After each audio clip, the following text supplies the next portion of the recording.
Privatização quer dizer demissão de trabalhadores que sempre serviram essa nação. Em resposta à opressão vai ter luta, mobilização, defesa das empresas públicas. Privatização quer dizer demissão de trabalhadores que sempre serviram essa nação. Em resposta à opressão vai ter luta, mobilização, defesa das empresas públicas. Somos Correios servindo a população, buscando nossos direitos na luta entre gerações. Vamos chamar o companheiro Laurito de novo, dos sindicatos bancários, para começar a aula pública, para falar sobre as privatizações. Bom dia, povo de Londrina. Várias vezes o governo fala que tem que privatizar, que isso vai ser bom para poder pagar a dívida pública. Isso é uma grande mentira. Os valores da venda do patrimônio do povo brasileiro não vão aliviar a dívida pública. A grande verdade é que sempre, nesse país, quando se fala em privatização, se fala em entrega das empresas públicas na mão do governo, na mão do mercado.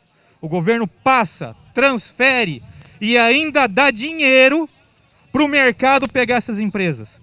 Foi isso que aconteceu com a Vale do Rio Doce, foi isso que aconteceu com a Rede Ferroviária Federal e foi isso que aconteceu em vários municípios com o transporte público.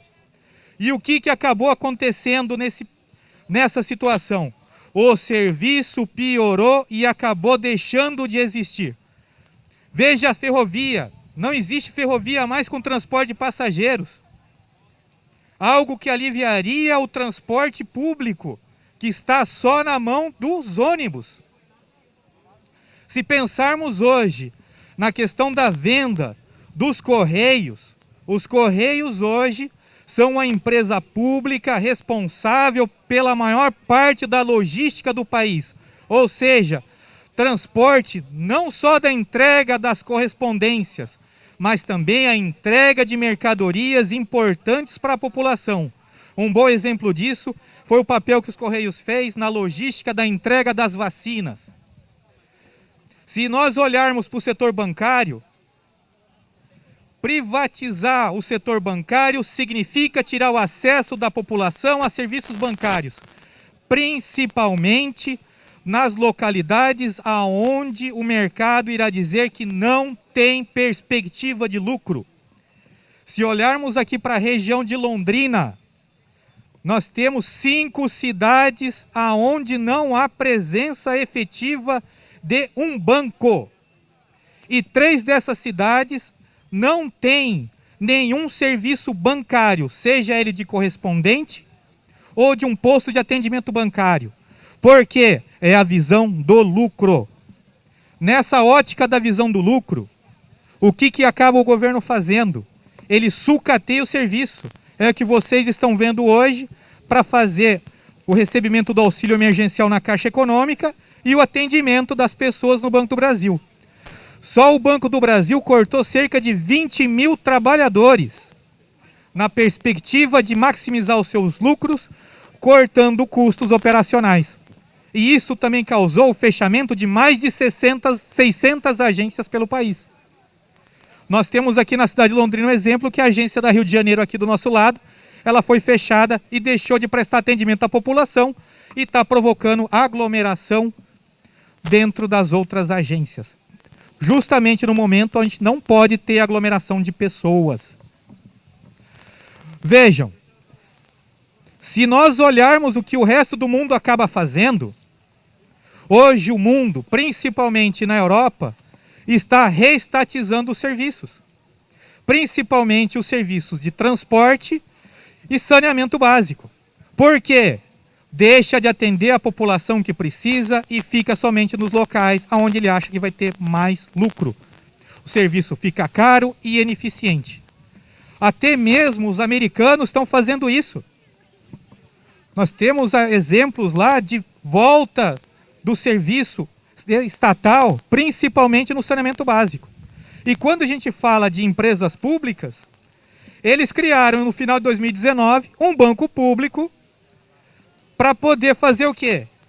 Investir em tecnologia. Então vejam, essa ótica de acabar com empresa pública, privatizar, não vai ajudar o país a se desenvolver, não vai ajudar a gerar empregos e a população cada vez mais numa penúria e pagando cada vez mais caro por serviços. Companheiro Venâncio, contigo a palavra. Muito obrigado, Laurito. Bom, né? A gente vê que esses impactos vão ser nefastos para a população, já vem sendo. E eles estão vendendo essa ideia de que vai ser bom, mas é bom para uns poucos. Inclusive agora querem vender uma empresa que é muito lucrativa e ela tem um impacto social muito grande, que são os Correios. Por isso eu quero chamar o companheiro aqui do Sindicato dos Correios para fazer uma fala sobre as privatizações dos Correios. Hoje no Correio nós somos em torno de 100 mil trabalhadores, com um salário médio de R$ 1.800 e R$ 1.900. Pois é, não é um salário alto.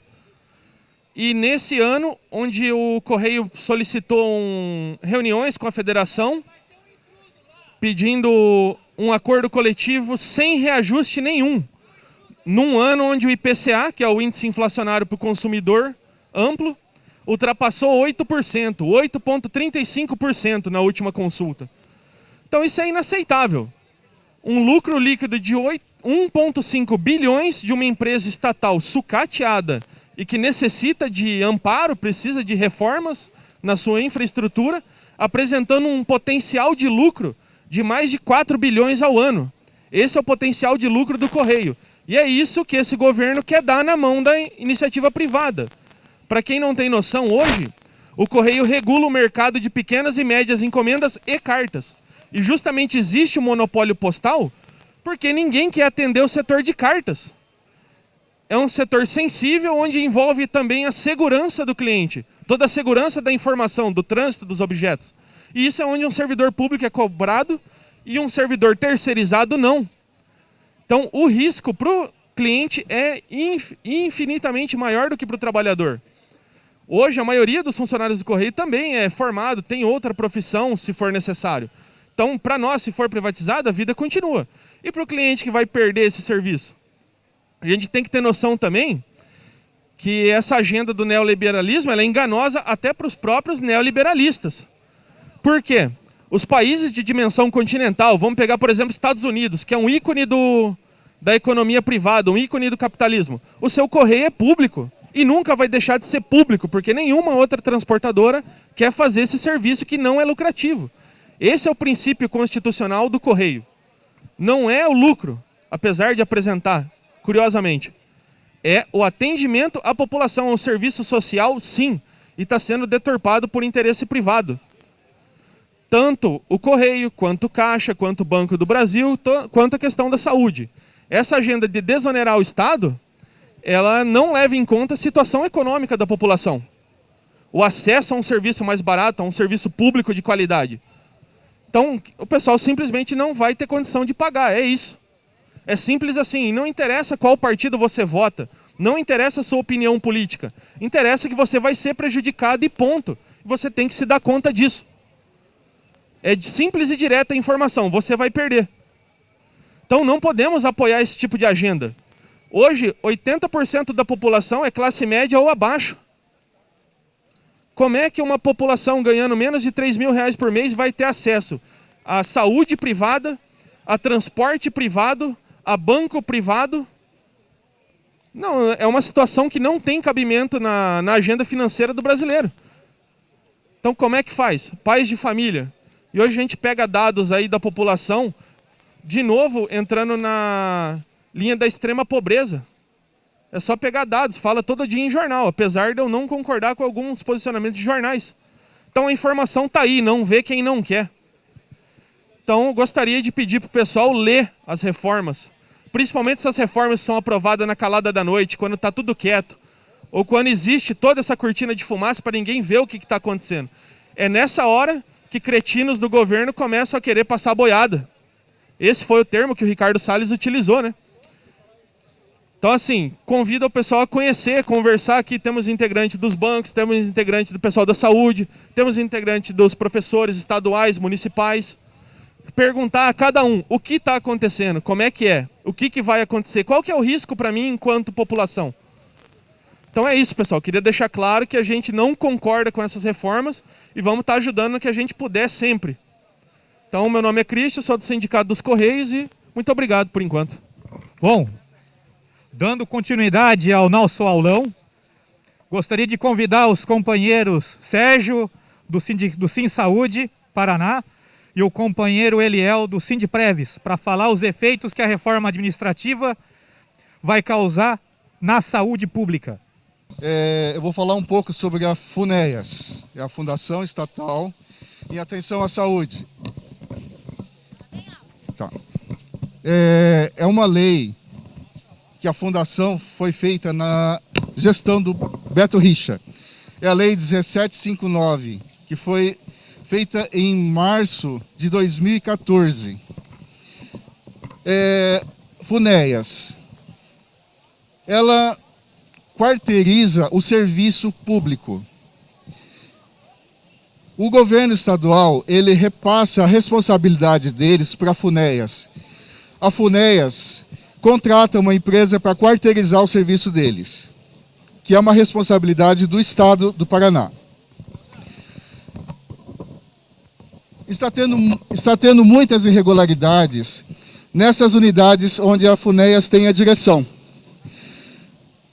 Hospital Regional do Litoral, Hospital Francisco Beltrão, são dois exemplos bem básicos, onde falta insumos, falta servidores, manutenção está escassa por falta de material, tem funcionários que precisam comprar fita adesiva, um exemplo básico que todas as empresas têm que ter. E eles têm que tirar do bolso deles para poder trabalhar com material básico. Falta de insumos, que tem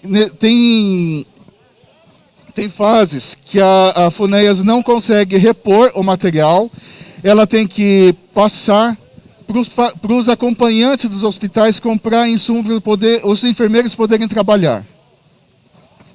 O companheiro Eliel, ele vai repassar mais algumas partes sobre a FUNEAS. Bom dia a todos. Estamos aqui mais uma vez nos reunindo aí para mostrar a nossa insatisfação com esse governo. E o nosso objetivo aqui é falar um pouquinho sobre a PEC 32. Falar da PEC 32, nós precisamos dividir ela em dois aspectos fundamentais. O primeiro é o ato de estar mexendo na forma de contratação do serviço público. Esse é o primeiro aspecto. O segundo aspecto é mexer na forma de pagamento ou de remuneração da sobra de caixa dos bancos. Então eu vou começar por esse segundo item, que ele é um pouco mais rápido, porque na verdade é muito simples. Todo banco tem sobra de caixa.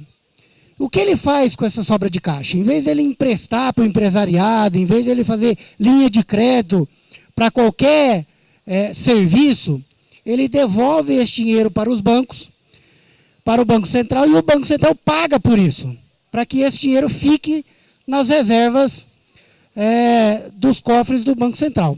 Não haveria nenhum problema em relação a isso, se não fosse a diferença que existe entre o Brasil e lá fora do Brasil.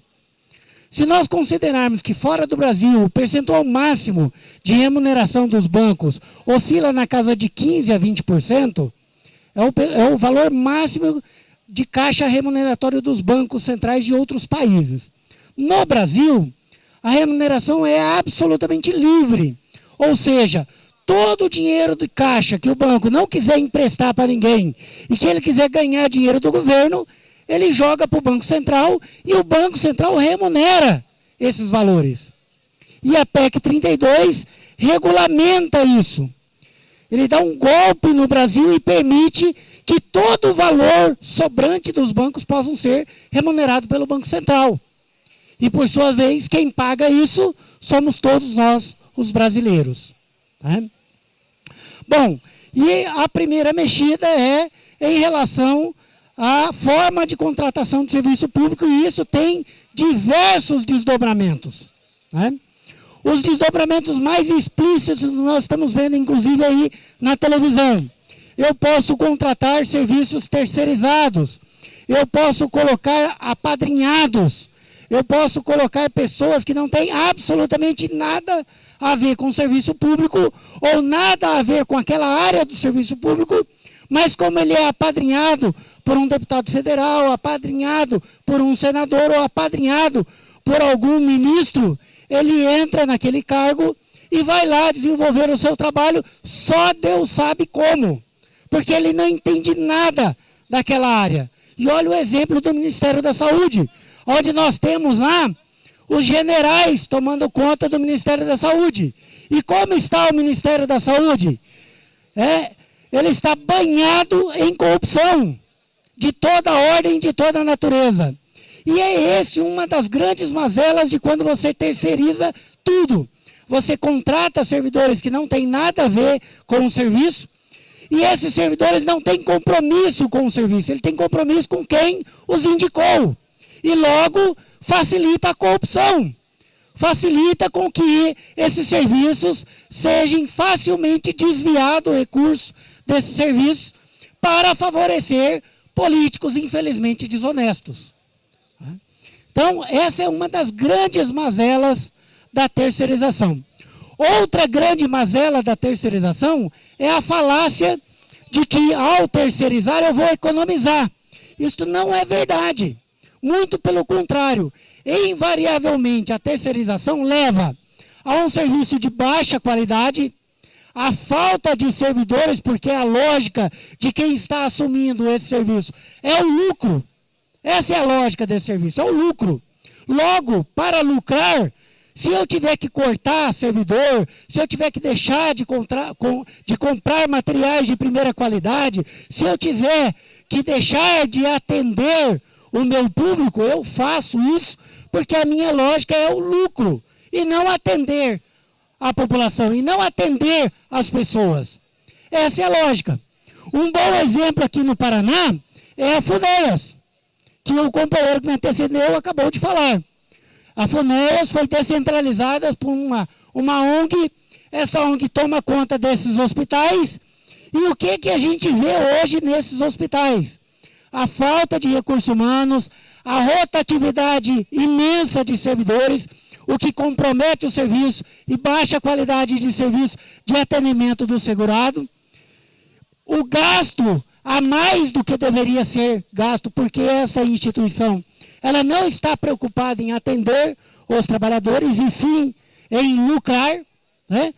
E, para variar, qual é a política do nosso governo de Estado? É terceirizar tudo. E a próxima etapa agora é terceirizar o Hospital da Zona Norte e o Hospital da Zona Sul aqui de Londrina, além de outros hospitais de Curitiba, de Ponta Grossa e de outras regiões do Estado. Ou seja, né, um hospital hoje que é referência aqui em Londrina, que é o Hospital da Zona Norte, o Hospital da Zona Sul, ao ser terceirizado, volta na mesma escala. Aumenta a terceirização de servidores, troca de servidores estaduais comprometidos com o serviço, por servidores que não têm compromisso nenhum, a não ser com aqueles que os indicam, baixa a qualidade no atendimento, aumenta o custo daquilo que será ofertado aos nossos segurados e, infelizmente, deixa de atender a população como deveria atender. Né? Então, essas são algumas das mazelas que acontecem quando você pensa na terceirização. Tá? Um verdadeiro cargo público pertencente a um deputado, a um senador, que coloca e tira a hora que quiser. E aí, por consequência, se ele perde a eleição, o outro deputado que vem, o outro senador que vem como um coronel. E como coronel vai querer colocar os seus cupincha. Vai demitir todo aquele pessoal que estava começando a aprender a trabalhar e vai colocar os seus indicados, que mais uma vez, muitas vezes, não tem compromisso com aquele serviço que está sendo prestado para a população. E quem paga a conta? A população. Nós todos pagamos essa conta. Quem é que vai deixar de ser atendido? Nós vamos deixar de ser atendido. A população deixará de ser atendido. Mas, além disso, ainda permite a PEC 32 que eu possa avançar na terceirização em muitos outros serviços. Em serviços que antes a Constituição não permitia e que hoje vai permitir. Vai permitir chegar a todos os hospitais, mas também vai permitir chegar às UBSs, as Unidades Básicas de Saúde. E ao chegar nas UBS é a falência total do SUS. É a extinção do SUS. Vamos a um exemplo clássico que nós estamos vivendo na pandemia de Covid. Se eu tenho trabalhadores comprometidos, estão lá, aguerridos, lutando e muitas vezes morrendo para defender a nossa população, vem um terceirizado, ele não tem esse compromisso, não tem esse grau de compromisso. Por sua vez, ele vai fazer o que der e o que não der não é problema dele, é problema de quem o indicou. Por sua vez, nós temos vacina de graça para todos, todas as nossas vacinas de graça. Ao terceirizar, permite que isto seja vendido e não mais de graça. Então, eu vou tomar minha vacina numa unidade básica de saúde, ela não será mais gratuita. Ela terá um custo. Quem vai bancar esse custo? Nós vamos bancar esse custo. Quem vai deixar de ser atendido? Os menos favorecidos ou quem ganha menos, que não terá recurso para pagar essa vacina. Terá lá um planozinho de saúde básico que não oferece quase nada e quando ele precisar de fato, ele não o terá. Porque não está previsto no seu plano de saúde. E como ele não terá recursos para pagar por isso, ele não será atendido. O custo médio da terceirização para o segurado, para a ponta da corda, é 30% mais caro do que qualquer serviço.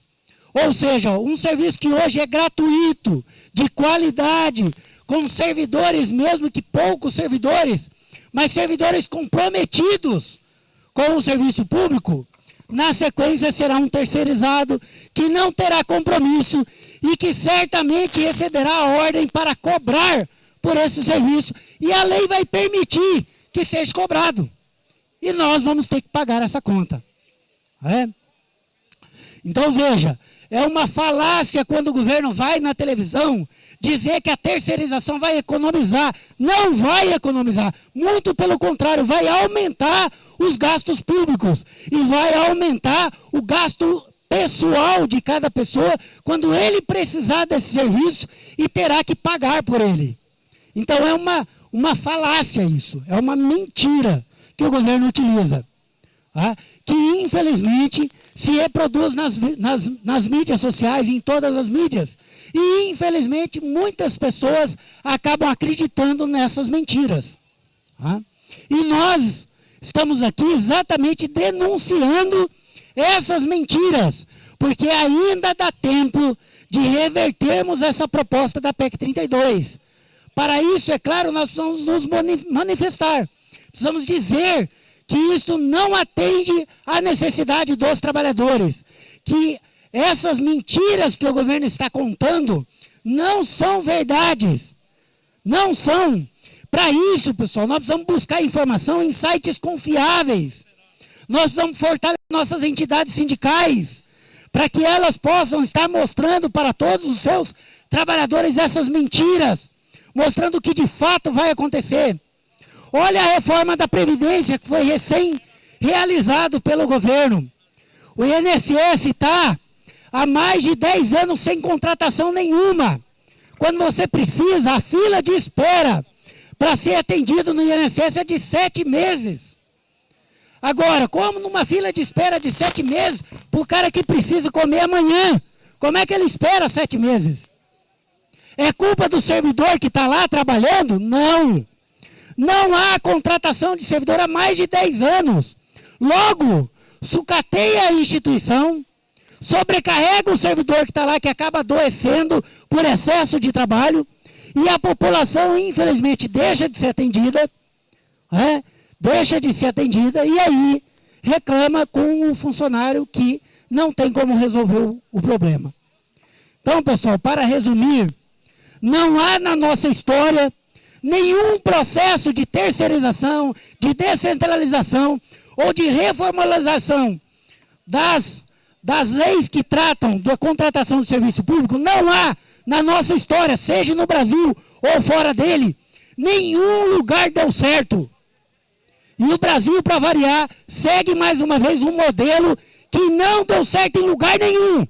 E isso é, infelizmente, um enorme retrocesso para a classe trabalhadora. Estamos aí à disposição de vocês para qualquer esclarecimento ou dúvidas que tiverem sobre o assunto. Obrigado. Obrigado, Lincoln. Obrigado, gente. Então, chamar a Luara, também vai trazer um pouco mais sobre o impacto da reforma administrativa na vida da população. Como vocês estão vendo, tem um impacto muito grande e a gente vai ser prejudicado. A nossa vida cotidiana vai ser prejudicada. Luara, vem. Nos últimos 5 anos, o nosso país passou por algumas mudanças bastante substanciais. Dentre elas, a reforma da Previdência, a PEC do teto dos gastos públicos, a lei de regularização fundiária, a reforma da Previdência. Todas essas mudanças substanciais foram anunciadas, foram propagadas como uma panaceia, um remédio para superar todos os males sociais e econômicos que o nosso país vem enfrentando. Como vocês podem testemunhar, nos últimos 5 anos nós não tivemos efetivas melhoras nesses campos. Vou aqui para vocês. Quanto que o desemprego realmente diminuiu? É muito baixo? Tá. Quanto o desemprego diminuiu? Foi anunciado com a reforma trabalhista que o desemprego diminuiria. Houve essa diminuição? Foi anunciado que a reforma previdenciária salvaria a economia. E o que nós podemos dizer hoje? Como está o consumo das famílias?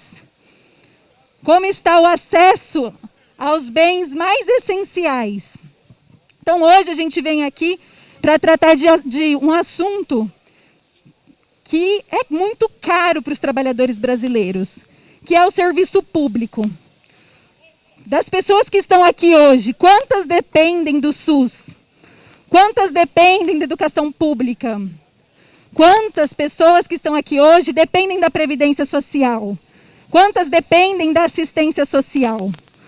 Será que não é hora da gente parar e realmente refletir sobre essas mudanças que estão propondo?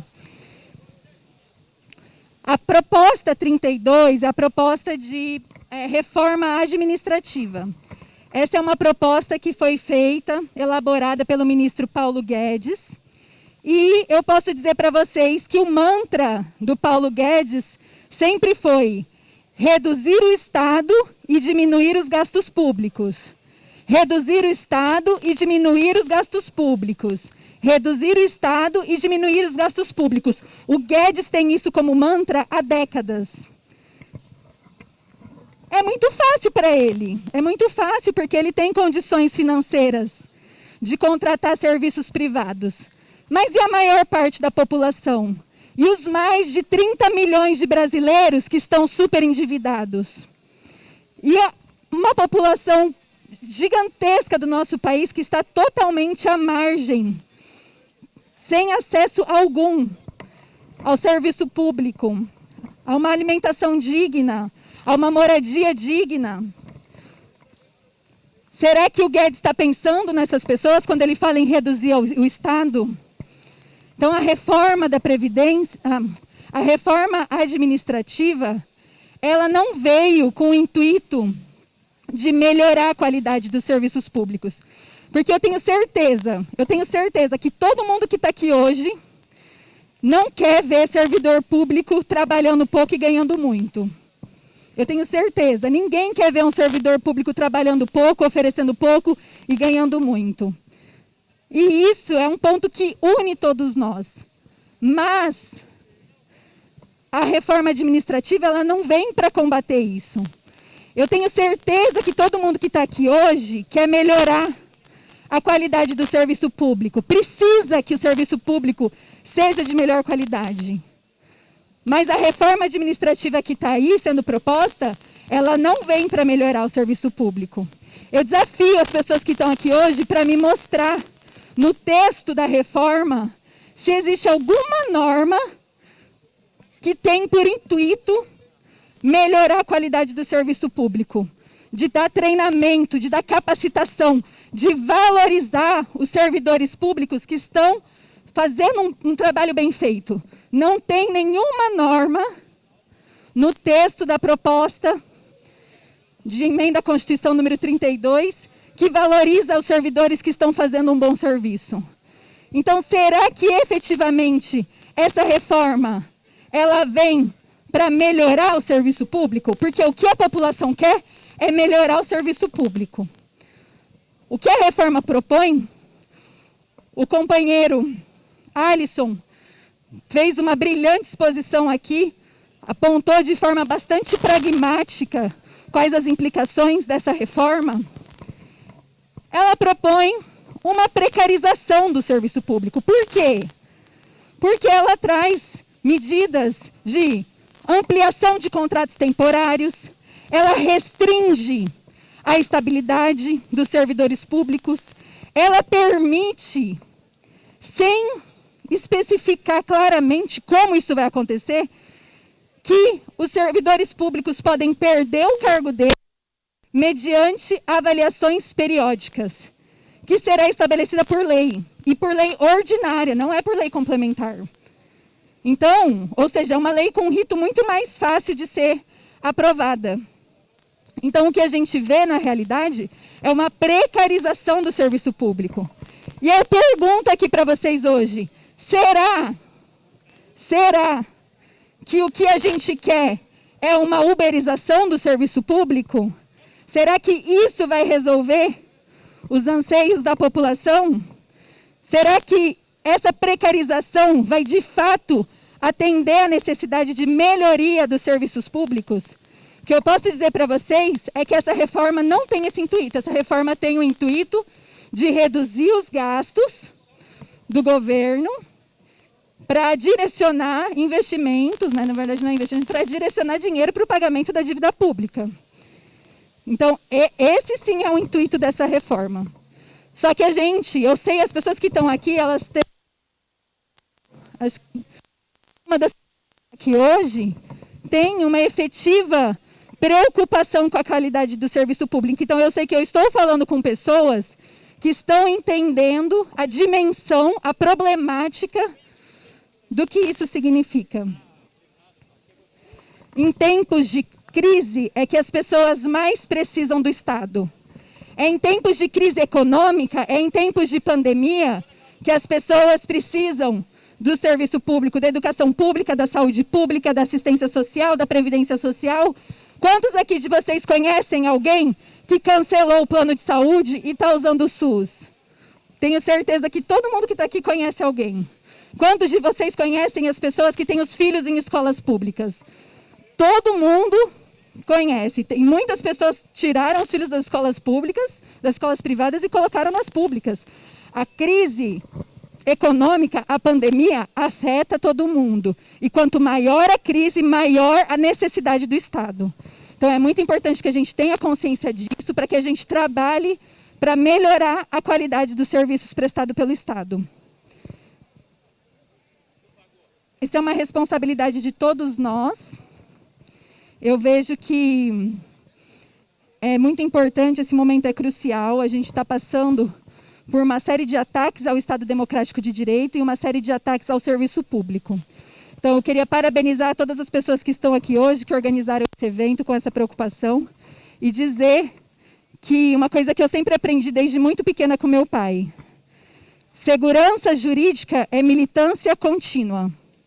Não é, seu Arnaldo? Seu Arnaldo pode dizer, segurança jurídica é militância contínua. A gente precisa militar para que aqueles direitos duramente conquistados sejam mantidos. Muito obrigada. Muito obrigado, Luares Calassara, uma lutadora aí dos direitos da cidade. É muito importante isso que ela colocou. Precisamos lutar por nossos direitos, porque esses direitos amanhã podem virar lucro na mão de alguns poucos. E queremos, então, continuar aqui na nossa aula pública, chamar o Fábio para dar uma palhinha aqui, para dar uma explicação aí sobre a emenda 1045. Fábio, por favor, companheiro do Sindserv. Para trabalhar em prol do nosso direito, que está sendo usurpado mais uma vez. Eu queria, primeiramente, desejar a todas aquelas pessoas que, infelizmente, perderam um ente querido em razão dessa pandemia, os nossos sinceros sentimentos, porque, infelizmente, gente, essa pandemia não foi levada a sério por esse atual governo. Nós, do Sindserv, tivemos uma grande perda, o trabalhador teve uma grande perda, as famílias de Londrina, do Brasil, tiveram uma grande perda, com esses mais de 500 mil mortes que ocorreram ao longo dessa pandemia. E nós, infelizmente, perdemos o nosso grande líder, Marcelo Urbaneja, que foi levado por essa desgraça, perdão da palavra, da falta de consciência desse governo, de tratar com respeito, de tratar com seriedade esse grande problema que está afligindo ainda os nossos trabalhadores e as nossas trabalhadoras. Então é com muita dor, né, no coração que a gente vem aqui falar com vocês, trabalhadores e trabalhadoras londrinenses, que levantam todo dia cedo para vir aqui buscar o seu pão do dia a dia. Mesmo com tudo isso que está sendo feito, com essas retiradas de direitos que o governo tem imposto, desde o governo Temer, a reforma trabalhista, depois a reforma previdenciária, fazendo com que o trabalhador fique aí trabalhando até a sua morte. Nós, do coletivo dos sindicatos de Londrina, um abraço, meu amigo Eliel, estamos aqui unidos, lutando, porque é esse o nosso papel, para que as pessoas entendam a importância da luta, porque tudo que se conquistou ao longo desses anos não foi porque o governo XY concedeu para o trabalhador, foi fruto de muita luta. E nós estamos vendo agora, nos últimos anos, a retirada de todos esses direitos por meio das PECs, por meio de medidas provisórias, por meio de atos criminosos contra os nossos trabalhadores. Está tendo uma votação no Congresso, a MP 1045, que mais uma vez tira o direito do nosso trabalhador.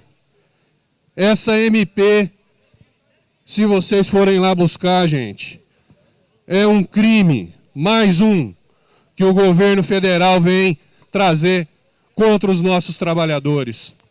E não dá para ficar parado, gente. Nós sabemos que todo mundo tem o seu compromisso, que todo mundo tem que trabalhar, levantar cedo. Esse tipo de movimento aqui, nós já falamos várias vezes, teria que ser um movimento no horário talvez que o pessoal possa participar, mas a gente sabe da dificuldade de engajar esse pessoal. Então nós que somos lideranças, nós precisamos começar a fazer as pessoas entenderem o seu real valor, a sua real força. Porque vocês vão ver daqui uns dias não vai passar muito tempo não. Os nossos candidatos vão estar aí conversando com todo mundo aqui, pedindo o apoio de cada um aqui. Porque o governo, ele propõe, mas quem acata é o representante do povo que está lá, o representante que nós colocamos lá. E infelizmente esses que estão lá estão apoiando tudo o que esse governo tem feito. Nós precisamos criar uma consciência política. As pessoas precisam entender o seu valor. Todo mundo tem que ter um objetivo. Se o seu objetivo é cuidar dos animalzinhos, se o seu objetivo é ajudar a igreja, se o seu objetivo é fazer ação social, parabéns. Mas lembre-se que você é trabalhador. E quem representa você tem que ser o trabalhador. Pessoas engajadas, pessoas que têm um compromisso com você. Nós precisamos, gente, começar um movimento. Esse movimento com o trabalhador da nossa base, com o trabalhador do seu vizinho, com o seu amigo da igreja, o seu amigo lá da ONG dos animais. Que as pessoas precisam começar a participar.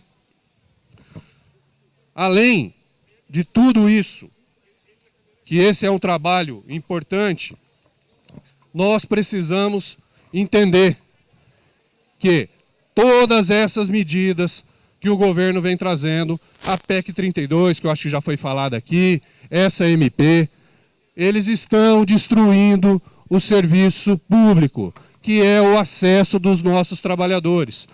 Os nossos trabalhadores não vão ter um SUS, não vamos ter mais escolas públicas. E isso aí, gente, é o modelo que está sendo implantado. As pessoas precisam entender isso. Que daqui a alguns anos, talvez nós vamos retroceder 20, como era no passado. As pessoas não tinham acesso ao serviço público. Era para poucos. O serviço público foi conquistado a duras penas, para que todos tenham acesso. E nós não podemos deixar isso acontecer. Nós podemos deixar que esse governo, junto com esse Congresso, faça esse desserviço para a comunidade do Brasil. O povo vai sofrer. Se hoje está ruim com o SUS, se está ruim com a escola, é porque nós não estamos cobrando com o devido vigor, como tem que ser feito. Mas ele existe, com seus problemas, mas ele existe. E, infelizmente, se tudo isso acontecer, nós não vamos ter nem isso. Então eu queria aqui agradecer o coletivo, agradecer as pessoas que hoje se dispuseram a vir aqui, que estão trabalhando em prol desse movimento, dessa conquista, Lincoln, um abraço. E gostaria de conclamar a todos, gente, vamos orientar, vamos conscientizar as nossas pessoas, os nossos trabalhadores. Porque eles, infelizmente, estão sendo informados por essa mídia que, infelizmente, trabalha contra o trabalhador. Valeu, gente. Obrigado. Um abraço. Olá, pessoal. Tudo bem? Muito bom ter vocês aqui. Essa mobilização ela é nacional. Né? Nós temos aqui 2 sindicatos que estão hoje aderindo à greve geral, que é o Sindpreves e também a categoria dos Correios. Um salve. Até agora, ninguém deu um grito de guerra aqui, e eu me sinto na obrigação de fazer isso, antes de chamar o companheiro Valdir dos Metalúrgicos para participar da nossa aula pública. Eu queria que todo mundo enchesse os pulmões agora e a gente pudesse gritar em alta voz: fora Bolsonaro! Fora Bolsonaro! Fora Bolsonaro! Fora Bolsonaro! A última vez. Fora Bolsonaro! Fora Bolsonaro! Obrigado, gente. Agora eu queria chamar o companheiro Valdir, Sindicato dos Metalúrgicos. Meus amigos, meus companheiros que aqui estão. Alguns me perguntaram por que o Sindicato dos Metalúrgicos, né, ia aderir a essa mobilização contra a reforma administrativa. Porque todos nós somos trabalhadores. Não importa se é iniciativa pública ou iniciativa privada, precisamos nos unir para que a gente consiga ajudar uns aos outros. Porque o que acontece com esse governo é uma mutilação aos direitos trabalhistas conquistados há anos e anos de luta. Primeiro veio a reforma trabalhista, que atingiu diretamente a iniciativa privada, acabou com os direitos, e segunda reforma, quis equiparar o trabalhador com o patrão. E todos nós sabemos que é impossível, e por isso precisamos dos sindicatos para negociar, para resguardar direitos, para fazer acordos, para fazer convenções coletivas de trabalho e resguardem os direitos que foram retirados com a reforma trabalhista.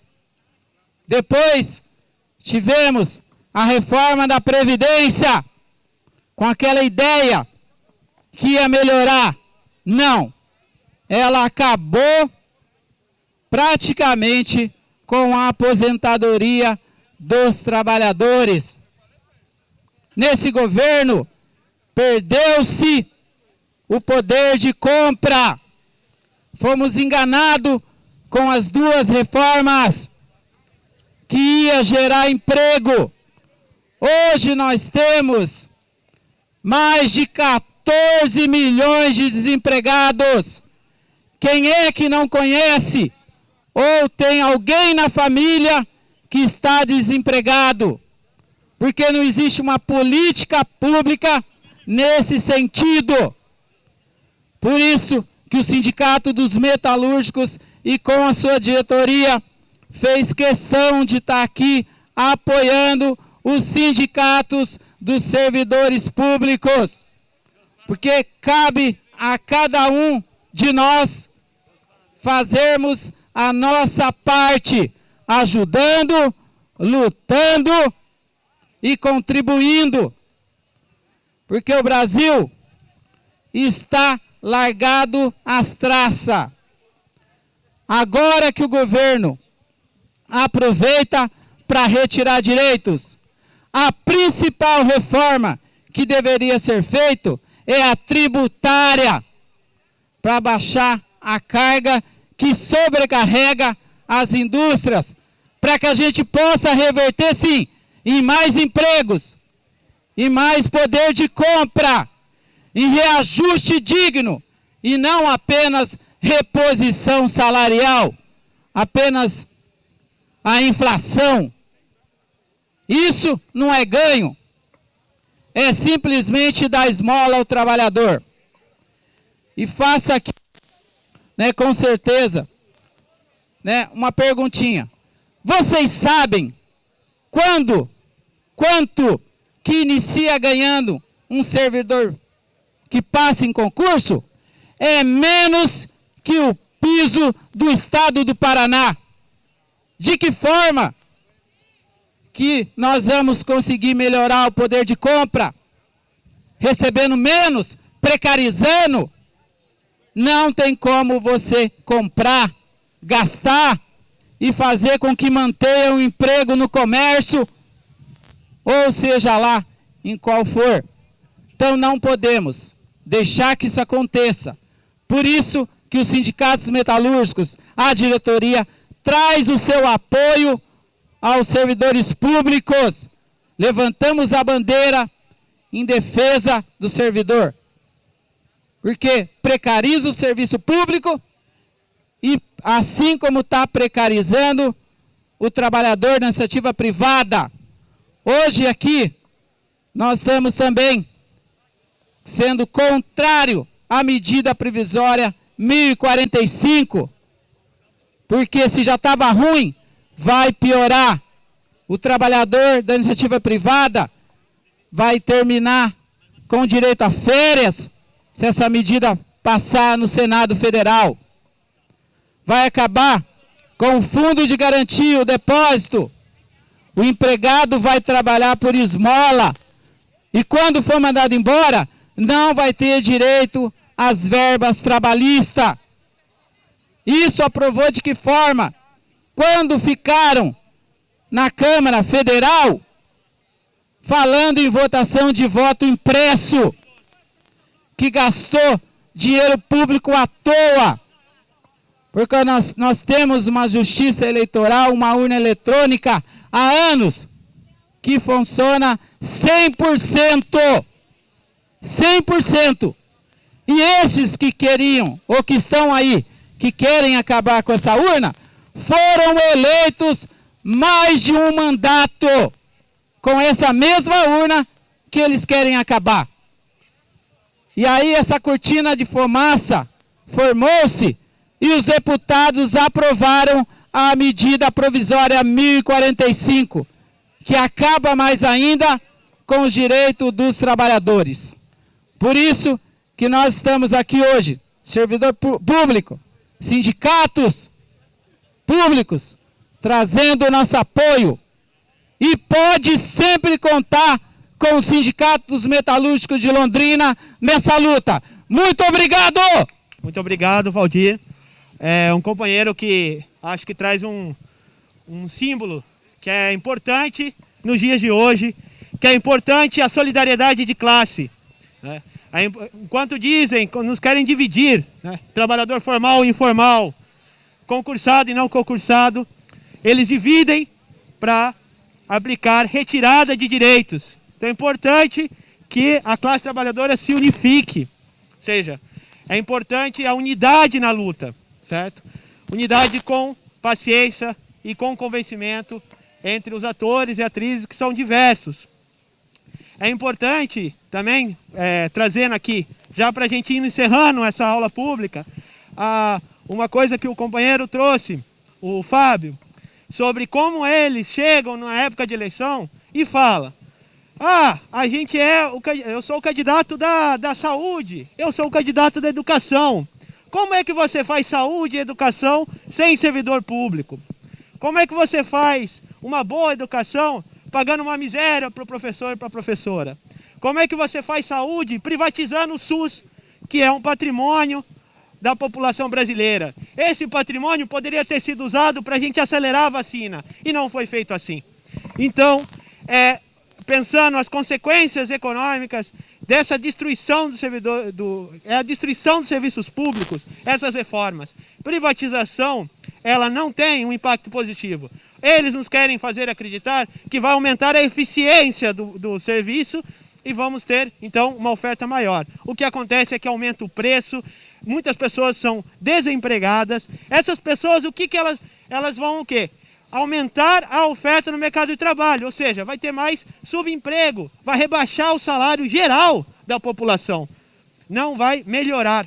Enquanto você tem mais postos de trabalho de qualidade, eleva-se o salário. Ou seja, também uma cidade como a nossa, que depende do comércio, que depende dos serviços, depende o quê? Do consumo dos servidores. Então, se você faz o arroxo salarial, se você tira a estabilidade, você aumenta o desemprego, você impacta na cadeia econômica da nossa cidade. Eu fiz uma pesquisa para o CIDPROL e para a SUEL sobre a UEL, sobre a nossa universidade, que é um patrimônio público.